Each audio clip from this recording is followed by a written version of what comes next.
the Corpus Hermeticum, the Divine Pymander, the Secrets of Hermes Trismegistus. Wild how many of these we've done. Oh, I had to restart my computer, so now I got to bring the book back up.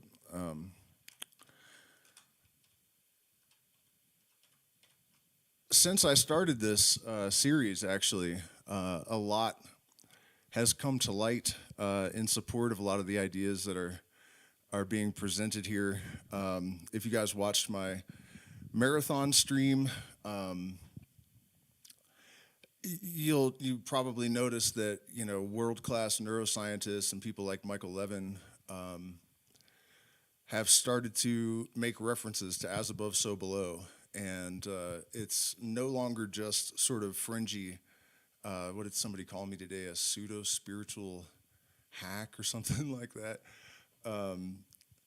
Yeah, you know what I mean? The days of having that attitude projected onto us are running out, and I'm quite happy about that. Let me check in with the chat before we get started, make sure the audio is okay. Let me know if there's glitching or echo or anything.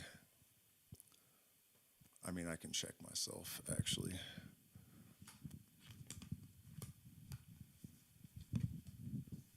Are we good? Sounds fine, right? Okay. So for now, we're all good. Yeah, but it's a tremendous time to be alive, really. There's a lot of existential threat. We always talk about that. But I think one of the things we learn from studying this kind of wisdom and applying it, by researching neuroscience and physics and all of these different disciplines, there does seem to be a teleology. There's an intelligence in nature. There's a point. It's going somewhere. It seems to me highly improbable that this would all be for naught and we would just end up hitting some sort of totalitarian brick wall or something. At the same time, we do have to take responsibility for that, because we are the chaos in the system. And so we have to determine how that expresses.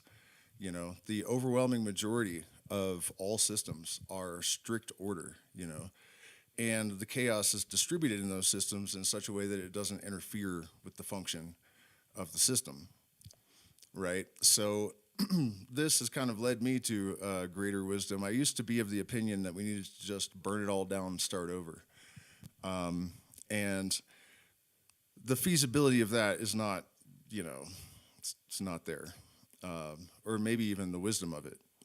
So those of us that have heard the call, that understand the game and wish to play,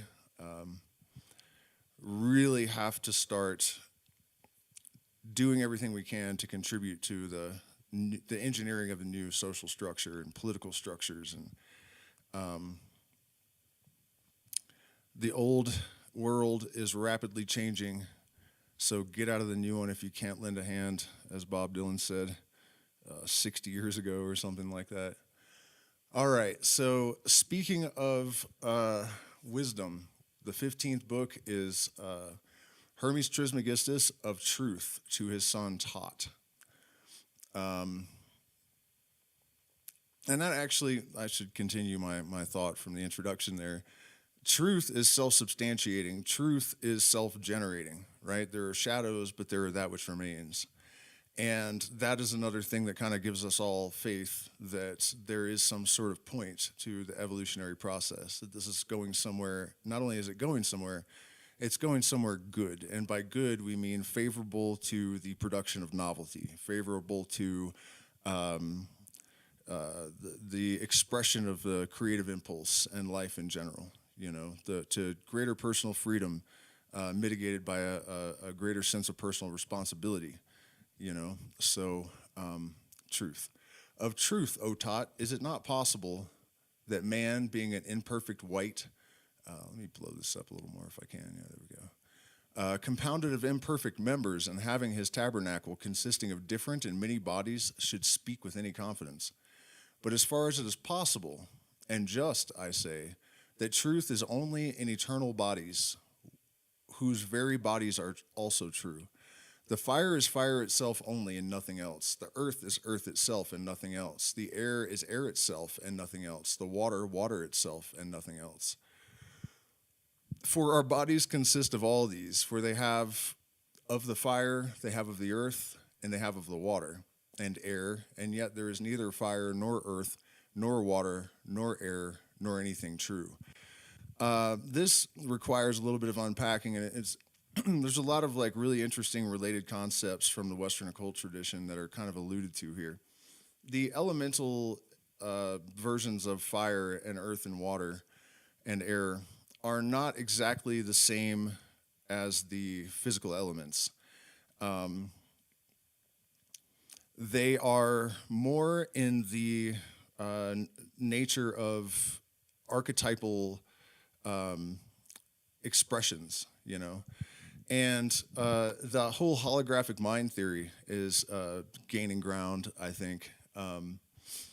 And this is actually sort of related to that because they say the all is in the all, right? And if you look in the occult writings of like the Hermetic Order of the Golden Dawn, for example, you'll see references to things like fire of water, water of air, earth of fire. And you realize that what it means is that if you freeze water, it becomes hard like earth.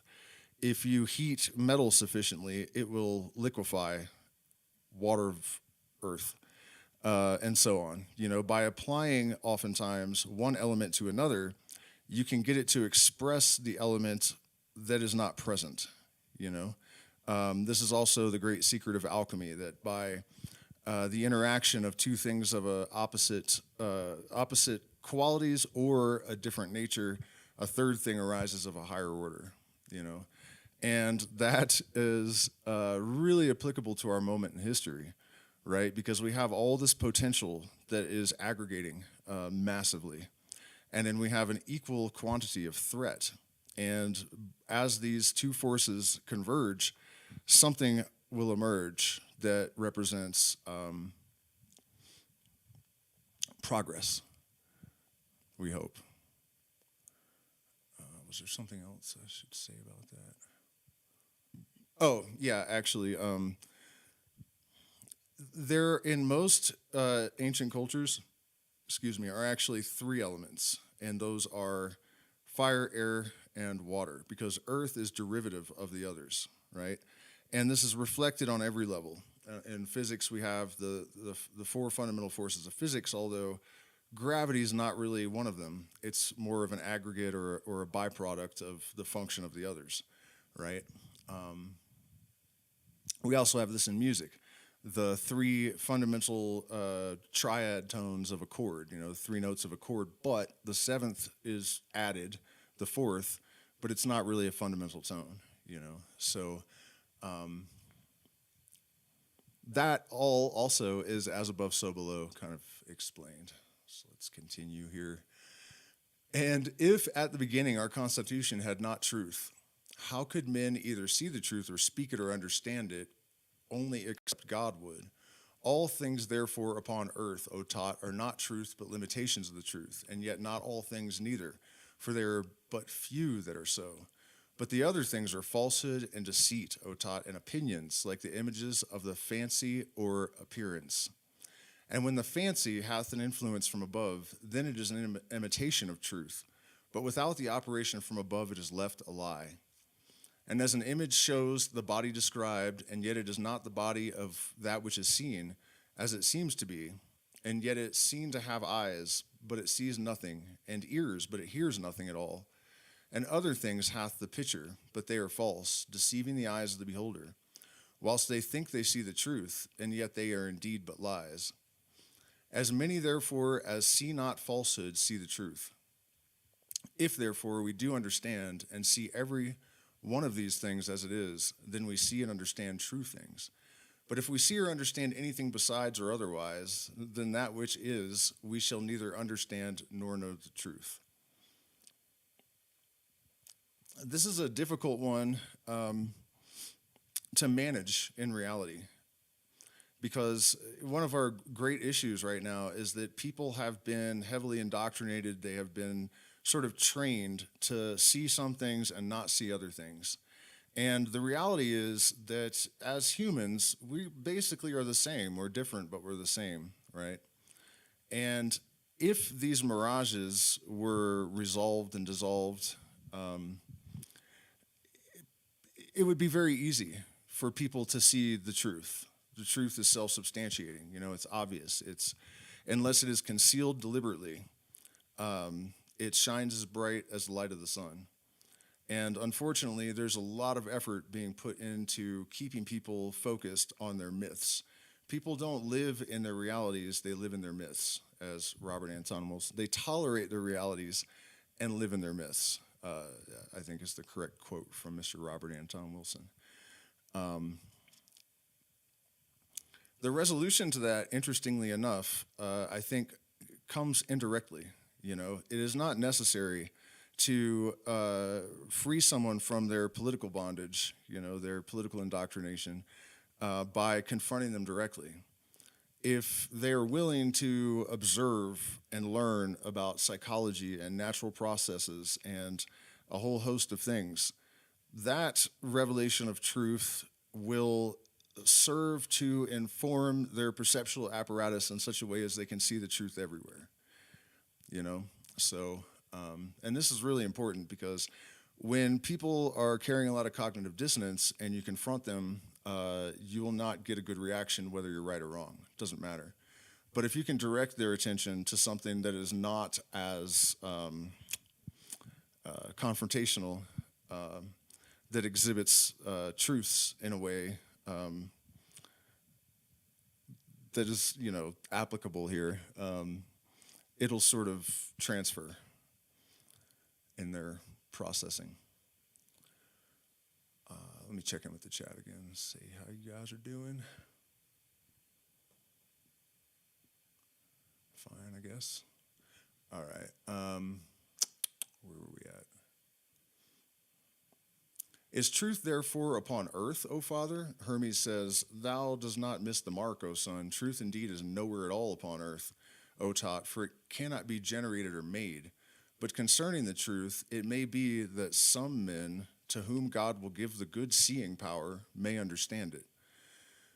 So that unto the mind and reason there is nothing true indeed upon earth, but unto the true mind and reason all things are fancies or appearances or opinions. Thoth asks, must we not therefore call it truth to understand and speak the things that are? And Hermes responds, but there is nothing true upon earth.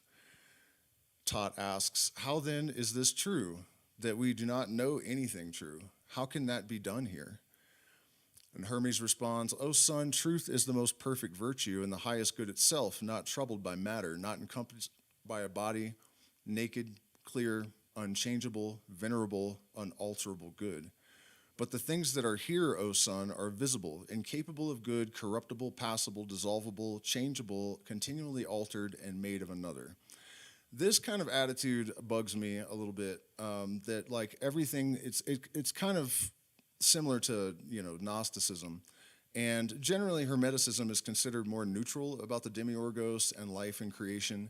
But sometimes it kind of drifts into this, you know, nothing that is physical is capable of good.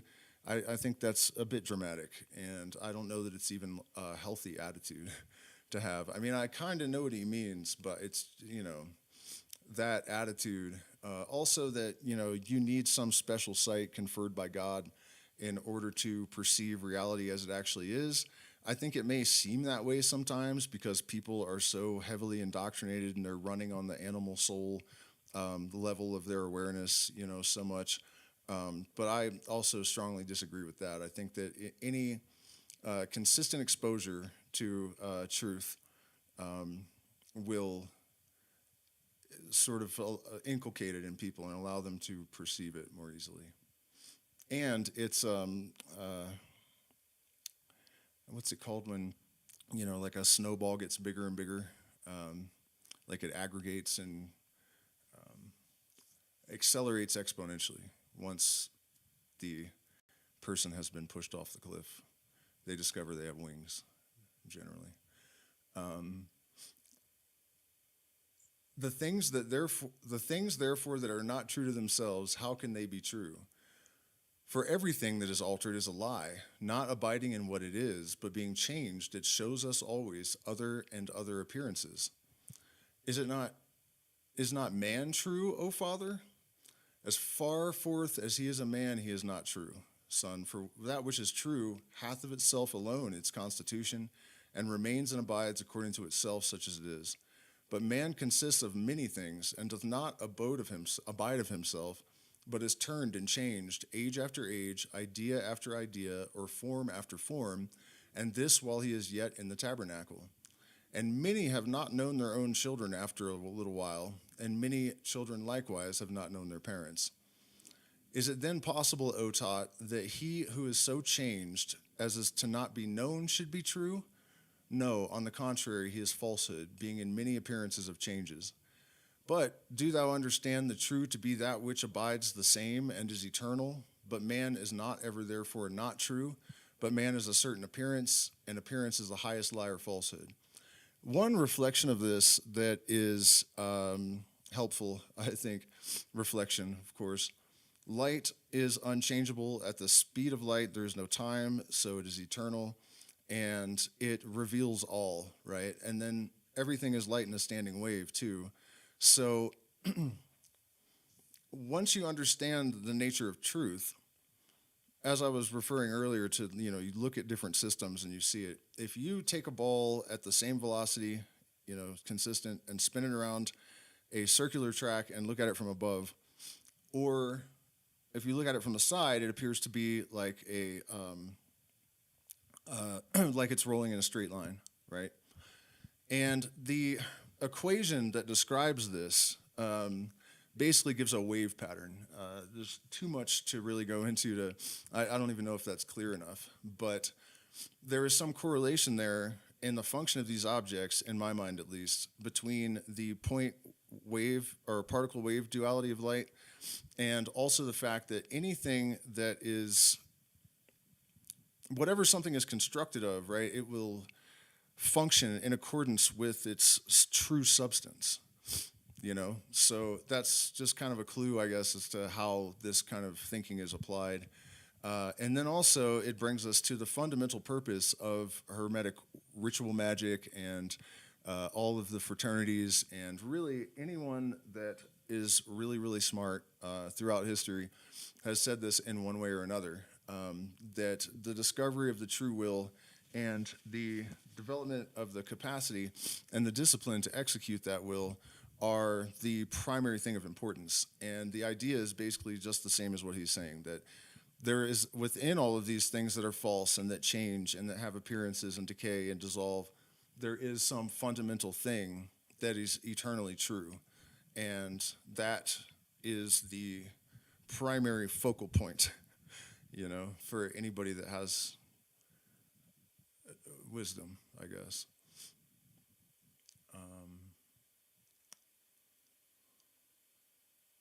But these eternal bodies, Father, are they not true, though they be changed?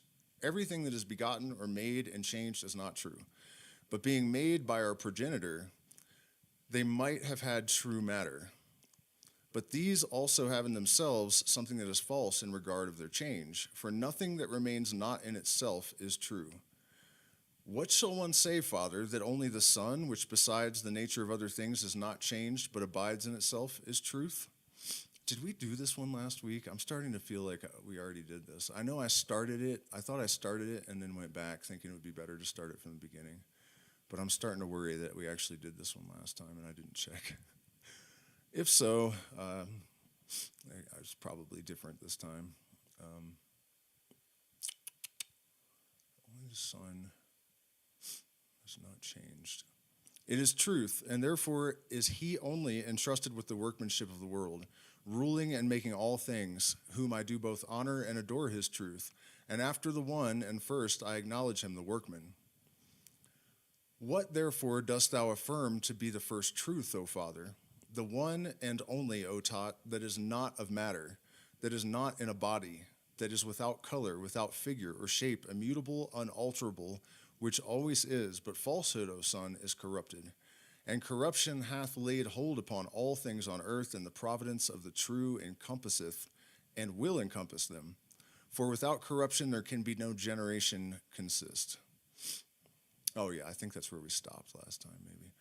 For corruption followeth every generation, that it may again be generated. For those things that are generated must of necessity be generated of things that are corrupted, and the things generated must needs be corrupted, that the generation of things may not stand still or cease. And this is a crazy one because it kind of brings us to the fundamental mystery of the universe. If you, yeah, I know I make this analogy a lot, but if you want to grow an oak tree, you have to have an acorn. And the reason the acorn can grow an oak tree is that it has the information.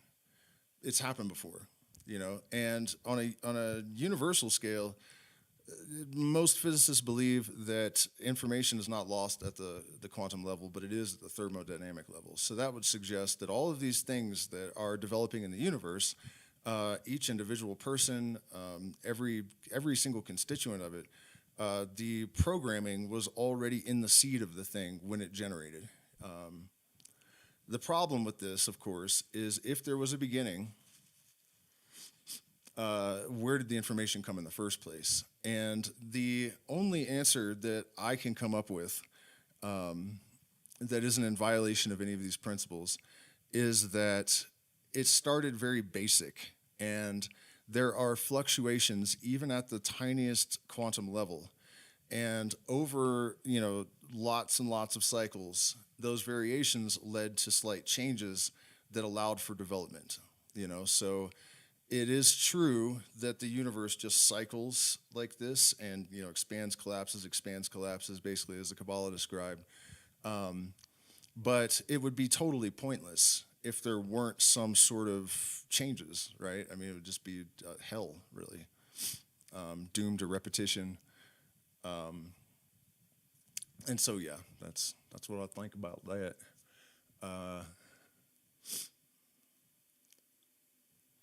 Consequently, the things that are generated of corruption are false, as being sometimes one thing, sometimes another. For it is impossible they should be made the same things again, and that which is not the same, how is it true? Therefore, O son, we must call these things fancies or appearances. And if we will give a man his right name, we must call him the appearance of manhood, and a child the fancy or appearance of a child, an old man the appearance of an old man, young man, so on and so forth. For neither is a man a man, nor a child, nor a young man, nor an old man, but the things that pre-exist and that are being changed are false. These things understand thus, O son, as these false operations having their dependence from above, even of the truth itself. Which being so, I do affirm that falsehood is the work of the truth. There's a ton of things that we can spin out of this, really. But I talked about light and how light expresses as, the fundamental constituent element of everything. Things express aspects of light, the nature of light. Another great example of that is how everything is on a spectrum, as is light, right? This is one of the real secrets, I guess, to understanding reality in a way that is holistic, to understand that every single potential, which is basically the vector of the same algorithm, which is Fibonacci, basically at infinite angles and velocities and amplitudes. And so, expressing its fundamental nature as light. And the other thing I was thinking about is Fibonacci, because as we have looked deeper and deeper underneath the wiring under the board, we have seen more and more expressions of this, right? This algorithm, basically, DNA functions the same way that it does. It goes back and copies, and then it moves forward, expanded, and it just does this forever. You guys know. I don't need to give you a lesson on Fibonacci. I'm sure you guys are aware, but,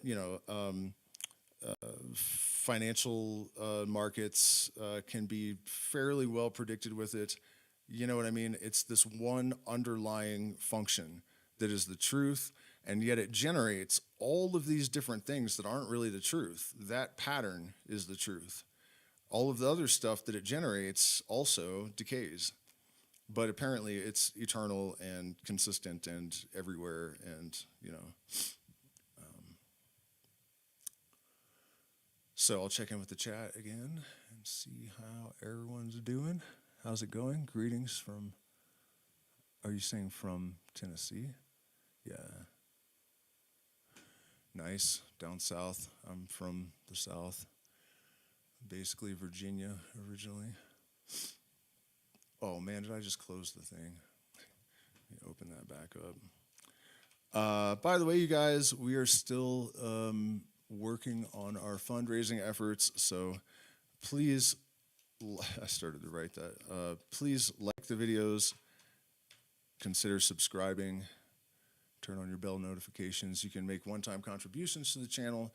I was off all week because our internet went down, which was kind of a bummer. I felt like I was really, tuning back into inspiration and making some progress, and then the internet stopped working for almost an entire week. Oh man, now we got to scroll all the way down to, I think we're nearing the end of this. And I guess the book of Asclepius, actually the Lament of Asclepius, isn't part of this. I thought it was. We'll have to look that up next time because it's kind of essential. It's almost the point of all of this. So this is 17. We're looking for 16, right? There we go. The 16th book of Hermes Trismegistus, that none of the things that are can perish. Of course, we have to have a direct contradiction of, and it's true. Everything is true and false, and it's true and false to say these things are true and false is not mystical gibberish, And I know I've said this a million times, but, matter is solid, but it's empty space, and so on and so forth. You'll not find anything that doesn't contain its contradiction. It's like a structural component of the universe. But then, what we're understanding from taking this like bird's eye view look at all of this stuff is that it doesn't just apply to like physical objects. It applies to all systems, civilizations, moments in time. You know what I mean? And this is very handy knowledge to have because you literally look out into the world and understand exactly why everything is as it is. And your brain develops, partly at least, because of this sort of practice at pattern recognition, the ability to predict things in a way that is pretty uncanny and useful to an extent. We must now speak of the soul and body, O son, after what manner the soul is immortal, and what operation that is which constitutes the body and dissolves it. But in none of these is death, for it is a conception of a name, which is either an empty word, or else it is wrongly called death, by taking away the first letter instead of immortal. We get mortal, I guess. It's two letters, but For death is destruction, but there is nothing in the whole world that is destroyed. For if the world be a second God, and an immortal living white is being, by the way, I should just say being every time we come to that word. It is impossible that any part of an immortal living being should die. But all things that are in the world are members of the world, especially man, the reasonable living being. For the first of all is God, the eternal, unmade, and the workman of all things. The second is the world, made by him after his own image, and by him holden together and nourished and immortalized, and as from its own Father ever living. So that as immortal, it is ever living and ever immortal. For that which is ever living differs from that which is eternal. For the eternal was not begotten or made by another. And if it were begotten or made, yet it was made by itself, not by any other, but it was always made. For the eternal, as it is eternal, is the universe. For the Father himself is eternal of himself, but the world was made by the Father, ever living and immortal. Not so sure about that. And as much matter as there was laid up by him, the Father made it all into a body, and swelling it, made it round like a sphere, endured it with the quality, being itself immortal, and having eternal materiality. The Father, being full of ideas, sowed qualities in the spheres, and shut them up in a circle, deliberating to beautify with every quality that which afterwards should be made. Then, clothing the universal body with immortality, lest the matter, if it would depart from this composition, should be dissolved into its own disorder. For when the matter was incorporeal, O son, it was disordered. And it hath here the same confusion daily resolved about other things.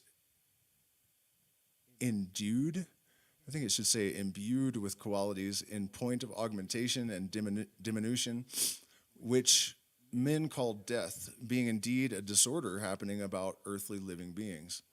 For the bodies of heavenly things have one order, which they have received from the Father at the beginning, and is by the instauration, I don't know that word, of each of them, kept indissoluble. But the instauration of earthly bodies is their consistence, and their dissolution restores them into indissoluble, that is, immortal. And so there is made a privation of sense, but not a destruction of bodies. Now the third living being is man, made after the image of the world, and having by the will of the Father a mind above other earthly beings. And he hath not only a sympathy with the second God, but also an understanding of the first. For the second God he apprehends as a body, but the first he understands as incorporeal and the mind of the good. And doth not this living being perish? Speak advisedly, O son, and learn what God is, what the world, and what an immortal being, and what a dissolvable one is. And understand that the world is of God and in God, but man of the world and in the world. The beginning and end and consistence of all is God.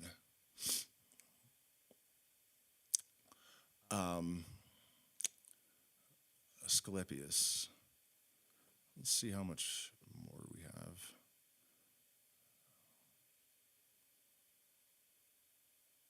Oh, not much. I suppose we'll just finish.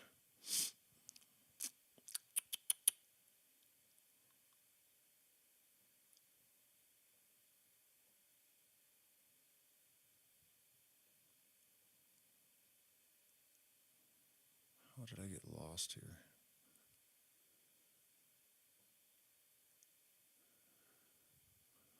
The 17th book of Hermes Trismegistus, to Asclepius, to be truly wise. One of the kind of like occult theories about this process of the universe that comes to mind from some of the things he mentioned in the last book is that, you know, it starts out basically as this absolute nothingness, and by some process that we cannot conceive of, something happened. And long story short, it, you know, develops until all the possibilities available to it are exhausted, and then it collapses. If you want to use Penrose's terms in physics, what happens is that particles collide with their antiparticles, and they leave nothing but photons behind, so eventually the universe just becomes light again. And one of the reasons that we don't experience the sort of fairy tale god behaviors, you know, that you would think you would if there was a sky god of that type, is that the universe is developing its sort of omniscience as it goes, as a consequence of the complexification of its constituent elements and the experiences of those sentient things in it. And so at the very end of the process is the only time that this totally omnipotent, omniscient, well, I don't know about omnipotent, but omniscient, you know, God is fully formulated.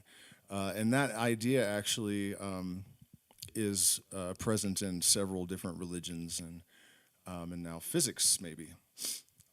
So to Asclepius, to be truly wise, because my son, taught in thy absence, would needs learn the nature of the things that are, he would not suffer me to give over as coming very young to the knowledge of every individual, till I was forced to discourage to him many things at large, that his contemplation might from point to point be more easy and successful. But to thee I have thought good to write in few words, choosing out the principal heads of the things then spoken, and to interpret them more mystically, because thou hast both more years and more knowledge of nature. All things that appear were made and are made. Those things that are made are not made by themselves, but by another. And there are many things made, but especially all things that appear and which are different and not like. if the things that be made and done be made and done by another, there must be one that must make and do them, and he unmade and more ancient than the things that are made. And I think the best evidence for this really comes to us from evolution right now, because there are not even animals, organisms, a tree, for example, that have stopped developing parts of themselves that get them killed by humans. And they don't know what part is getting them killed.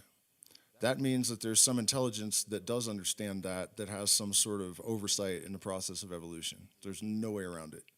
If that's really what's going on, there's no way around that fact.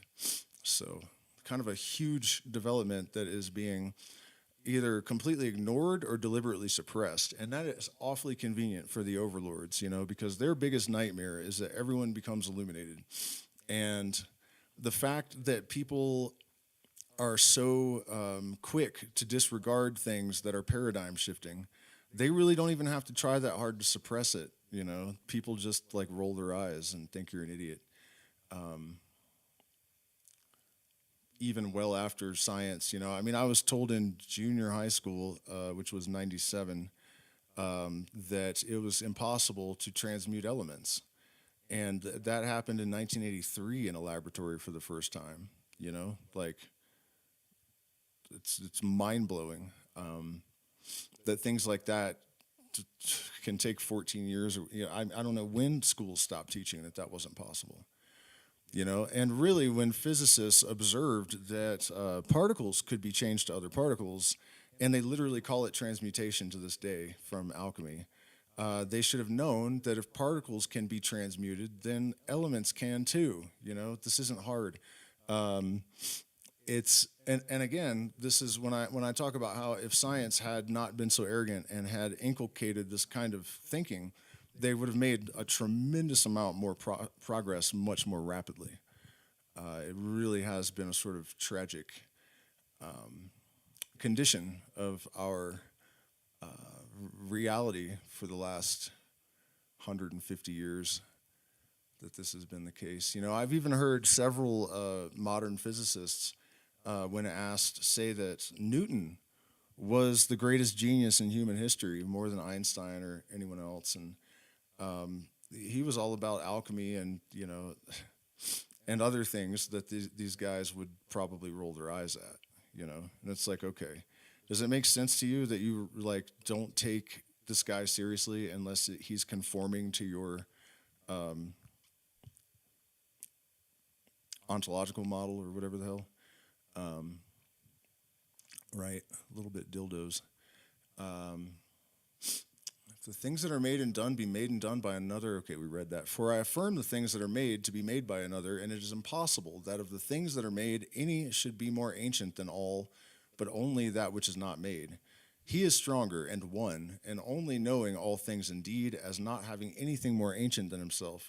For he bears rule both over multitude and greatness, and the diversity of the things that are made, and the continuity of the fracture, and of the operation. Moreover, the things that are made are visible, but he is invisible. For this cause he maketh them, that he may be visible, and therefore he makes them always. Thus it is fit to understand, and understanding to admire, and admiring to think thyself happy, thou knowest thy natural father. For what is sweeter than a natural father? Who therefore is this, or how shall we know him? Or is it just to describe unto him alone the title and appellation of God, or of the Maker, or of the Father, or all three? That of God because of his power, the Maker because of his working and operation, and the Father because of his goodness. For power is different from the things that are made, but act or operation in that all things are made. Wherefore, letting go all much and vain talking, we must understand these two things, that which is made, and him which is the maker. For there is nothing in the middle between these two, nor is there any third. Therefore, understanding all things, remember these two, and think that these are all things, putting nothing into doubt, and neither of the things above, nor of the things below, neither of things changeable, nor things that are in darkness or secret. For all things are but two things, that which maketh and that which is made, and the one of them cannot depart or be divided by the other. For neither is it possible that the maker should be without the thing made, for either of them is the selfsame thing. Therefore cannot the one of them be separated from the other, no more than a thing can be separated from itself. For if he that makes be nothing else but that which makes alone, simple, uncompounded, it is of necessity that he makes the thing to himself, to whom it is the generation of him that maketh, to be also all that is made. For that which is generated or made must necessarily be generated or made by another, but without the maker, that which is made, neither is made, nor is, for the one of them without the other hath lost his proper nature by the privation of the other. So if these two be confessed, that which maketh and that which is made, then they are one in union, this going before and that following. And that which goeth before is God the maker, and that which follows is that which is made. Why are we repeating this over and over again? And let no man be afraid because of the variety of things that are made or done, lest he should cast an aspersion of baseness or infamy upon God, for it is the only glory of him to do or make all things. And this making or fracture is as it were the body of God, and to him that maketh or doeth there is nothing evil or filthy to be imputed, or there is nothing thought evil or filthy. For these are passions that follow generation, as rust doth copper, or as excrements do the body. For neither did the coppersmith make the rust, nor the maker the filth, nor God the evilness, but the vicissitude of generation doth make them, as it were, to blossom out. For this cause did make change to be, as one should say, the purgation of generation. This is kind of an interesting thing to consider, and it's something that's difficult for people to wrap their heads around often. We almost don't want to believe some of this stuff, I guess, that seems to be obviously true. And one component of this is that, everything is generated by its opposite. I'm not going to expand on that right now. I'm just going to leave it right there. But sort of connected to this is that, he was talking about how God didn't make the rust. That's not really true. The processes to make rust are part of the, they're an expression of the function of natural laws, right? So but I had this idea many years ago that the positive generative, gestalt of creation is the active force, and evil is really sort of a non-active thing. It's a product of the chaos. It's not a force the way that creation and creativity and love, you could even say, are. And I've heard that actually expressed even by a Christian mystic that said that evil is not really active, and it's not God. It is the absence of God that allows this chaos. That it's, as he was saying, these things are like rust, the byproduct of a generative process. I hope that made sense. But the vicissitude of generation doth make them, as it were, to blossom out, and for this cause did make change to be, as one should say, the purgation of generation. Moreover, it is lawful for the same painter to make both heaven and the gods and the earth and the sea and men and brute beasts and inanimate things and trees. And is it possible for God to make these things? Oh, the great madness and ignorance of men in things that concern God. For men think so, suffer, that which is most ridiculous of all, for professing to bless and praise God, yet in not ascribing to him the making or doing of all things, they know him not. And besides their not knowing him, they are extremely impious against him, attributing unto him passions as pride or oversight or weakness or ignorance or envy. This is one of the craziest things about the standard version of Christianity, that they really think that, this omniscient creator, this all-powerful being is going to have these petty jealousies and, just toxic and just insane and jealous and, like obviously, what is the word, like self, it doesn't have a lot of self-esteem, this God of theirs. For if he do not make or do all things, he is either proud or not able or ignorant or envious, which is impious to affirm. For God hath only one passion, namely good, and he that is good is neither proud nor impotent nor the rest, but God is good itself. For good is all power, to do or make all things, and everything that is made by God, that is by the good, and that can make or do all living, or that can do all things. See then how he maketh all things, and how the things are done, that are done, and if thou wilt learn, thou mayest see an image thereof very beautiful and like. Look upon the husbandman, how he casteth seeds into the earth, here wheat, there barley, and elsewhere other seeds. Look upon the same man, planting a vine, or an apple tree, or a fig tree, or some other tree.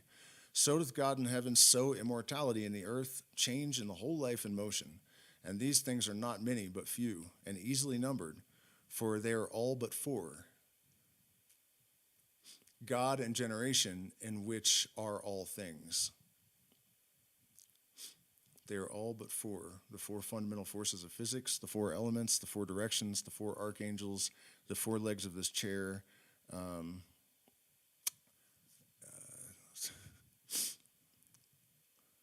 So let's see here. Is this really it? Or is this the end?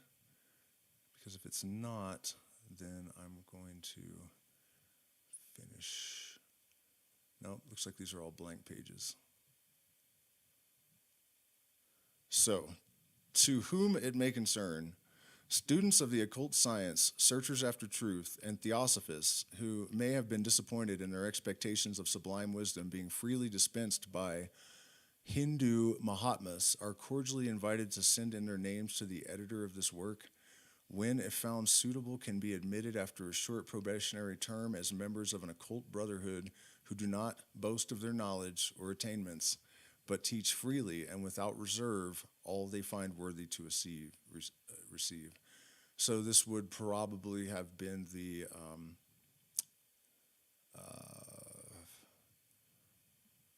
Rosicrucians or early Freemasons. Any other weirdness in this? Yeah, there is more writing at least. Let's see.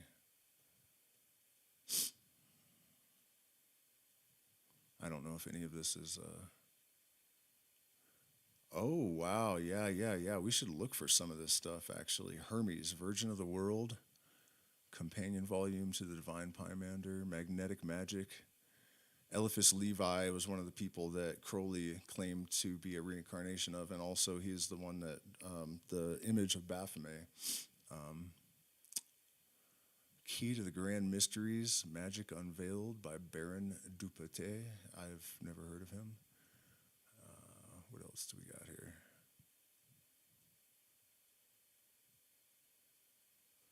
Is it all blank?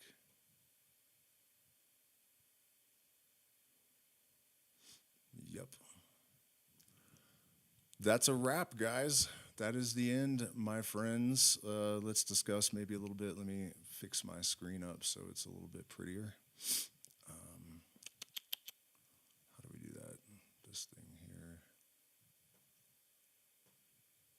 What the hell, man? Come on. There you go.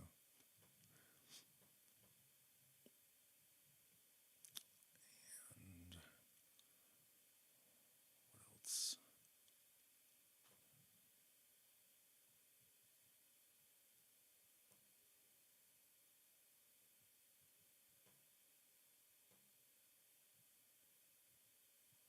Yeah, that's nice, right? Beautimus. Now let me check in with the chat and see if you guys have any questions, comments, or subjects that you would like me to weigh in on. I'm down. Why do they call him a Satanist?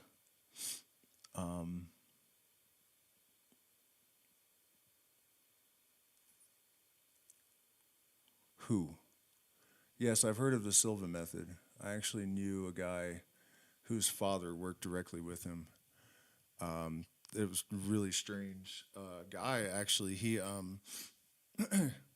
His father left him a ton of money, and he built all these amplifiers and whatnot and other gadgets. And one day I asked him, how did you learn to make all this stuff? Did you read books, or like what? Did you go to school for engineering? And He said, no, no, no, I was abducted by aliens when I was 9. And he pulled up his pant leg and he had 3 scoops taken in the tetractys, the Pythagorean, 3 dots in the shape of a triangle. And you'll see it when Freemasons abbreviate things that are important, they'll put it between it. Yeah, and he said that it just sort of all this information just downloaded into his brain while he was on their UFO, including how the ships worked. And then he started talking about how the ships were steered and what propelled them and stuff in such depth that I couldn't imagine he was making it up. You know, it just, especially if you couldn't even read. You know, and it's true. I looked around. We were talking in the living room. I didn't see any books anywhere. So, yeah, I mean, that's not totally on topic. And if you're asking if I've studied it, no, I have not at all. Not one little bit. Perhaps I should. So somebody was asking, like, who? Somebody's a Satanist. Who is that you're asking about? Why did they call him a Satanist? Are you talking about Crowley or who?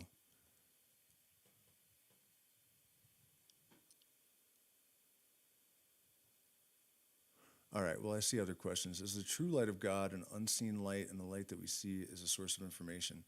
I don't think that light is untrue. I think it is, you know, basically spirit manifest. Is what we call spirit is basically light, you know.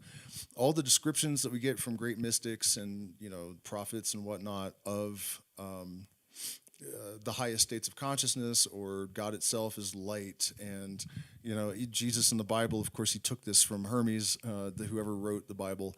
I am the light of this world, you know, the sun, obviously, but you know, and it's eternal, it's unchangeable, and it gives life to everything.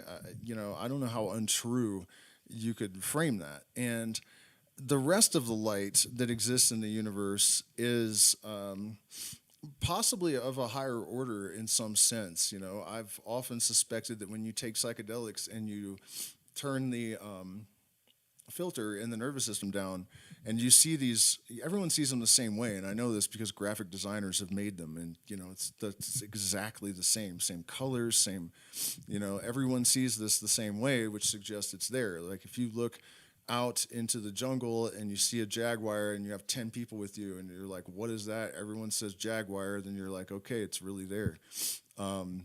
So I think that you know, and your pupils dilate, right? Which is what they do when they need more light. So I think that that also has something to do with the fact that we get all this information when we take psychedelics that seems to come from nowhere. You know, we're able to see these normally invisible, you know, the light spectrum and extract information from it, and it carries a different type of information than the light that we normally see. That's why it's there. You know, everything has a purpose, and it's all dictated by the law of necessity, right? So I don't really even know that I believe in like another world where we would have an afterlife and that we're here and God is not. You know, if there's a God, to me, its mind is the laws and its body is the matter. And this last book of the Corpus Hermeticum that we were reading, he was talking about how you can't separate the maker from the made, you know, and that is, I think, one of the like insane blasphemies of Christianity and a lot of other religions, that they remove God from the creation. Like if you say that table is God and I'm God, they get mad. And actually I used to say stuff like that in my redneck, not friends really, but the people around me in elementary school even would like run away because they were afraid I was going to get hit by lightning. So this kind of extracting divinity and saying, no, this is all bad. And I don't think that that makes any sense. You know, if there is a consciousness that interpenetrates everything, and it has oversight in the process of creation, and you know, I don't see it as separate, and I don't really see all this stuff as like false or a trick or a trap. You know, I think our tendency to frame our metaphysical models, you know, in this sort of like good versus evil comic book kind of way, and thinking that the earth is a prison for bad souls and all this kind of stuff. I really think that that's all sort of inherited superstition, and it's just not really consistent with a more mature, evolved, like, something on the level of a god that could dictate those sort of things would have a better plan than prison planets and stuff. It, yeah, I think it's all basically like the consciousness that we call God kind of exploded and is forming and is informed into everything. And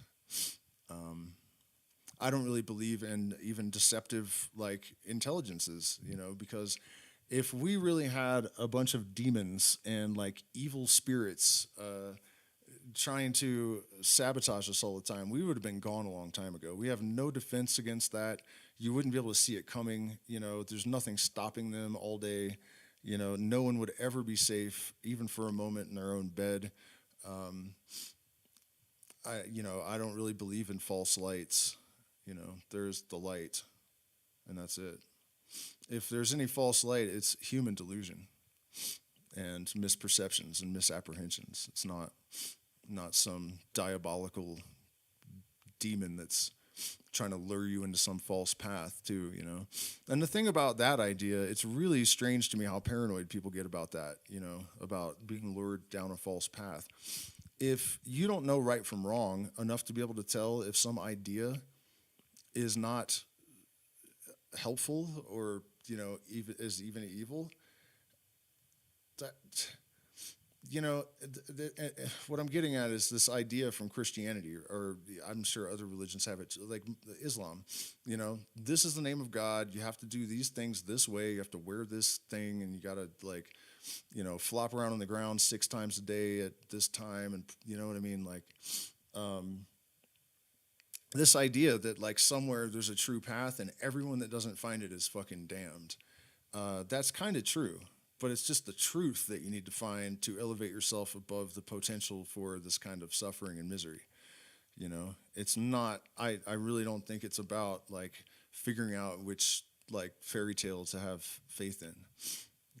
It's about separating the wheat from the chaff and finding everything good and useful, and developing real-world wisdom and navigational skills, and having the discipline to apply them. Let's see, electromagnetic spectrum. Do you have any information on the Greek god Phanes or the Gnostic god Abraxas? I mean, kind of vaguely. The first one, I feel. Wasn't that also the light, like a light bearer, a type of archetypal thing? Let me see if I haven't studied this stuff for a long time. Primeval deity who was born from the cosmic egg at the beginning of creation. Yeah, there is something really important about this. I remember a deity of light and goodness. So yeah, it's a light bearer, to bring light or to shine. Yeah, okay. So yeah, I do know this. It's basically a version of Lucifer. And, this demonization of the light bearer is, Abraxas also is the sun. It adds to 365. I think it's like a chicken demon or something. But what was I getting at with this? Yeah, the demonization of the light bearer has levels of reasons why they did that. The sort of technical metaphysics that you get from Hermeticism and different occult traditions, that's how it should be done.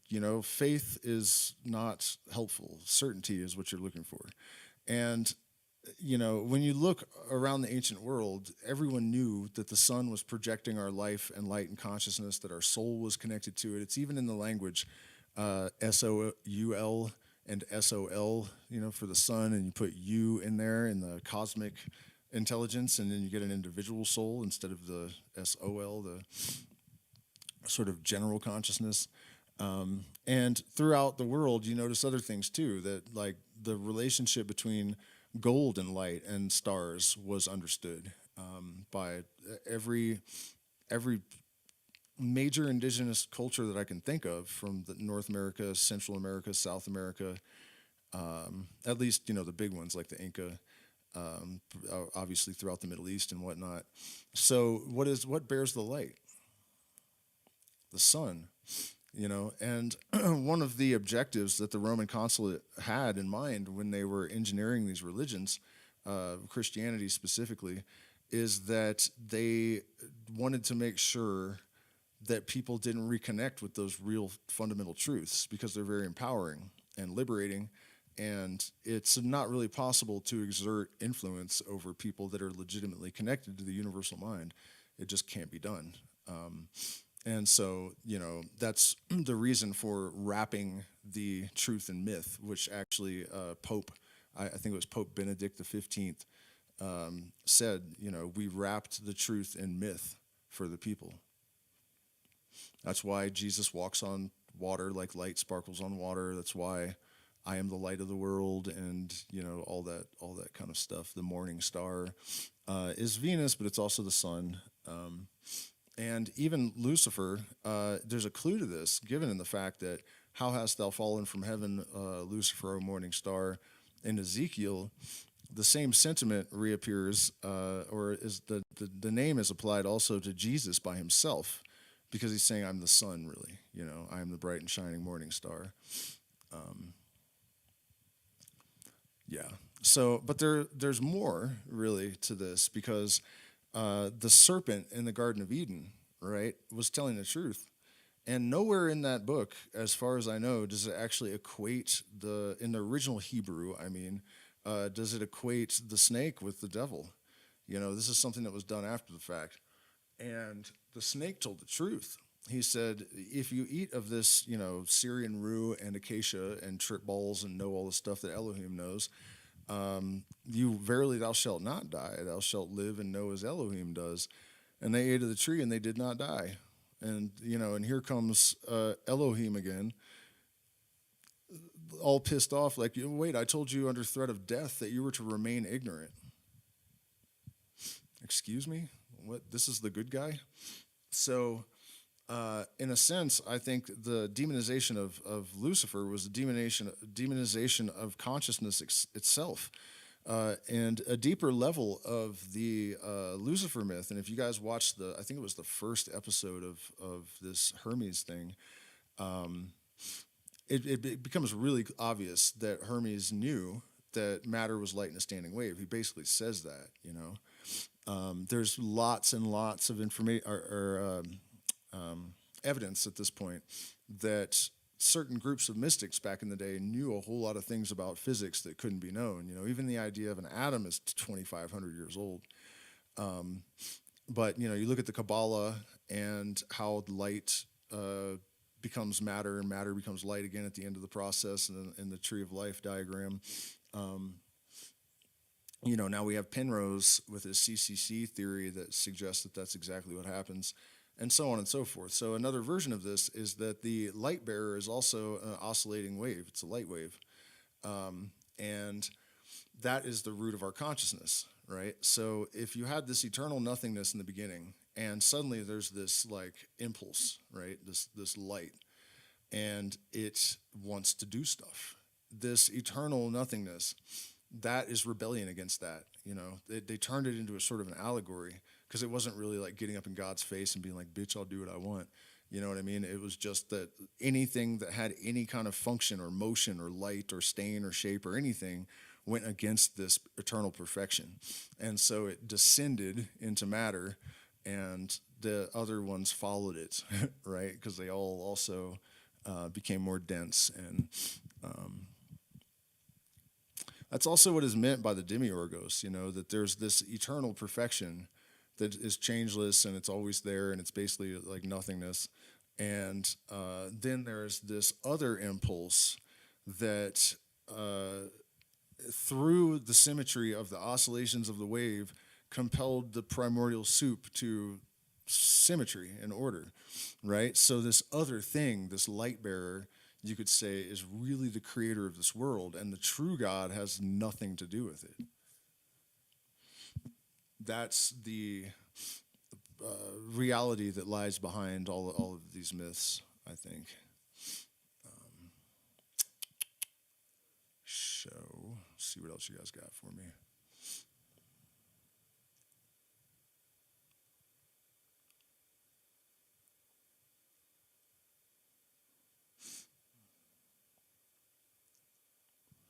Cheers, Dustin.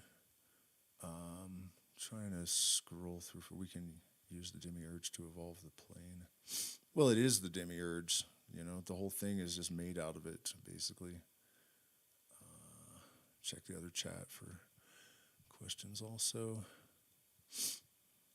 Yeah, Abraxas is fascinating. You know, when I was like 13 or something, most of the studying that I did happened on this stuff happened between like 13 and 15, just because I was trying to figure everything out. And I stumbled first on Huxley, I think, and that led to Joseph Campbell, who wrote on the mysteries. And actually said something really interesting about the Grateful Dead.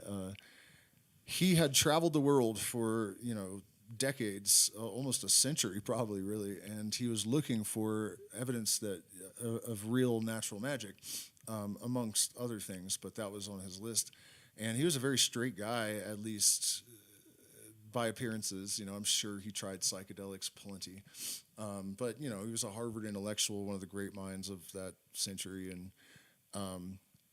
he said that he only actually found like undeniable, real, or perceived it to happen in two places, the jungles of Borneo and at Grateful Dead concerts. And he compared the shows actually to mystery rites, that this group mind that would erupt during these deities and celebrations where everyone was in an altered state, and then this sort of telepathic thing would occur with the band and the audience, and during those moments consciousness was changed. And he was like, this is a modern day mystery school. It's the same thing. Speaking of that, I'm going to try to do music tomorrow. I'm probably not going to stream much longer tonight because I need to practice some stuff. I've been working on some Tom Waits. If you haven't heard his newer song, All Hell Broke Loose, Luce. It's wild. First of all, it's a 75-year-old man doing this. Like, it's the most intense thing he's ever put out. It's super modern sounding. I was shocked. But yeah, he is an amazing creature. I actually had a run-in with him before I knew who he was, and my friend assumed I knew who he was, so he didn't tell me. And it wasn't until years later that I mentioned something to him. I was like, "Do you listen to Tom Waits?" I'd gotten into him, and he's like, "Are you serious right now?" You remember at 4 a.m, he came running up to my car, went on a ride to the ATM, and I was like, "Holy shit, man!" What was I looking up though? I feel like I decided I needed to look something up. Oh yeah, I remember now.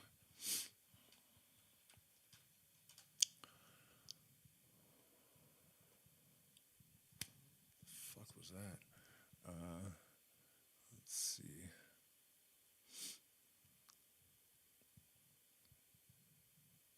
Oh, yeah. Okay. The head of the archons, the sun, right? This is also something I don't really like, this idea. More demonization of the sun, really. And there are different perceptions of Abraxas depending on what school you're looking at. And this idea of archons, I actually recently just happened to be reading through this book written by, what the hell is his name? It's right there. Morals and Dogma by the 33rd Degree Mason. I don't remember his name right now. Doesn't really matter. Albert Pike. And he mentioned how the mysteries were perceived to be a threat in Egypt by the ruling class, and so they banned them. And this was around the time Pythagoras and Empedocles had come and taken initiation, and then they bailed back to Greece and started new mystery schools. And then the consulate figured out that it wasn't good for people to be illuminated, and they banned again. The archons are not entities.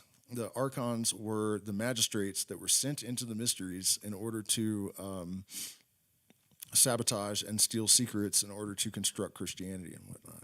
So these stories about archons in the Gnostic tradition actually are just references to these humans that interfere in the process of the illumination of mankind.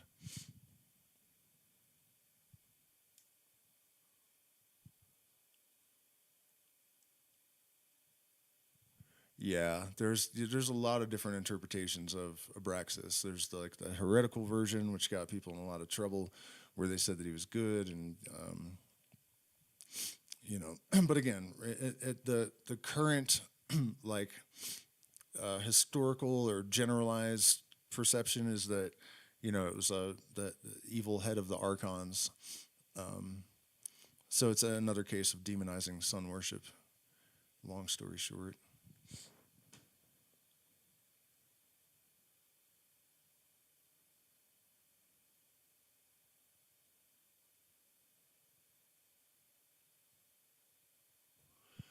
By the way, you guys, I think I might have mentioned this before, but it's very helpful if you hit the like button, share, subscribe, become a patron. You get access to 6 years of material.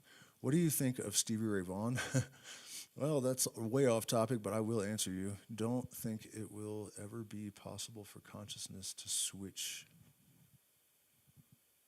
bodies bypassing physical death. Yeah, it already is, I think. I think there's a number of ways that can happen, and I don't know that it has to be spiritual. I I think people tend to have a kind of like knee-jerk reaction and throw the baby out with the bathwater a lot. The human history, modernity, it hasn't been a mistake entirely. Modern medicine isn't all fraud. Like plants will help you for sure. I mean, I do retreats and whatnot, and I cured epilepsy, and that's not supposed to be possible. So, and from the first dose, he never had another seizure. From the first dose, and stopping his medication was supposed to cause seizures. So not only did he not have the seizure withdrawal from stopping the medication, I did not tell him to do that, by the way. He didn't even tell me he did it. Yeah, so, I'm not saying that's not valid, but it's the convergence of these things in an intelligent way that is, the point of it all. This is one of the sad things about AI and like Willow, the quantum computer that was contacting other universes or whatever already. Like, you think they're going to let the common people have access to that level of technology? Not unless we take it from them. So, right now we have Michael Levin basically figuring out how to reverse aging and damage in cells by manipulating transistors in the cells so they relate to the electromagnetic field differently. It's basically sort of the same idea as your brain can rewrite memories, right?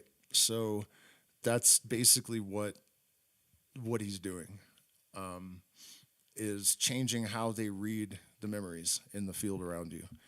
And we also have all this evidence that cognition and likely consciousness actually arises from the subatomic, not from the level of the neuron, because we have non-neural cognition and slime molds and whatnot. And then also, there are plants that can count and do math. And I mean, you guys probably heard all this. I hope so anyways. You know what I mean? So basically, long story short, immortality is on the table right now for people that are wealthy enough. That's one of the reasons, I think, for population control, that it's not just that AI is about to render a tremendous percentage of humanity obsolete. Also, if the elite stop dying, what are we going to do with all these just extraneous people, it's a problem. So for sure, yep, absolutely, we're almost there. They've reversed aging in eyeball cells already. I mean, it's likely, I think, that the technology already exists and it's been suppressed. Levin was saying, I think, in just a few years ago, that in just a few years they would be able to regenerate limbs and brain cells and whatnot, which would bring back people in vegetative states. And it's really a mess, though. I mean, it's really a mess to open that level of Pandora's box. Yeah, it's yikes.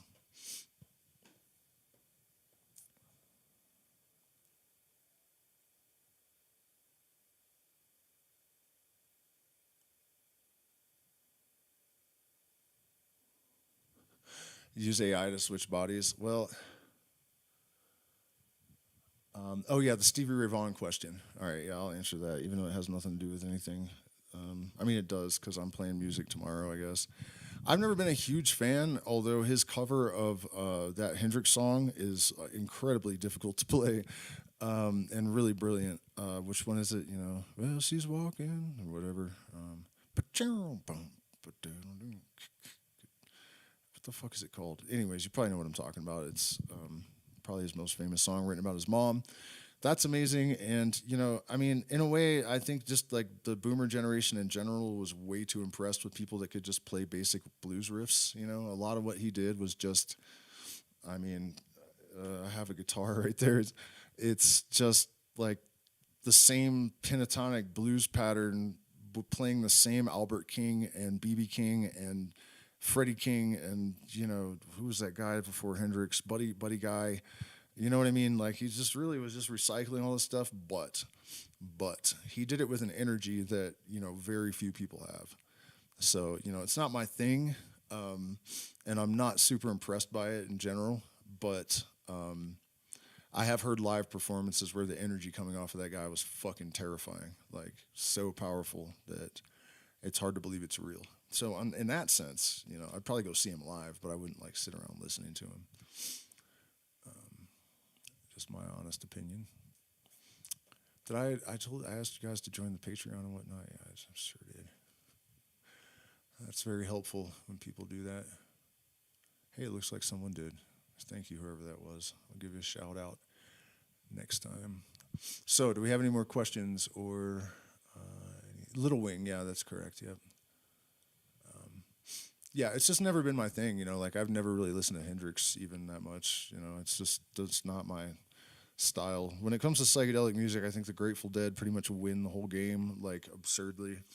And then, you know, Fish and even Frank Zappa, even though he wasn't deliberately being psychedelic. And then if I had to vote for like what I think is like the greatest musical accomplishment in human history, the Secret Chiefs album Book of Horizon is like, I don't even understand how it exists.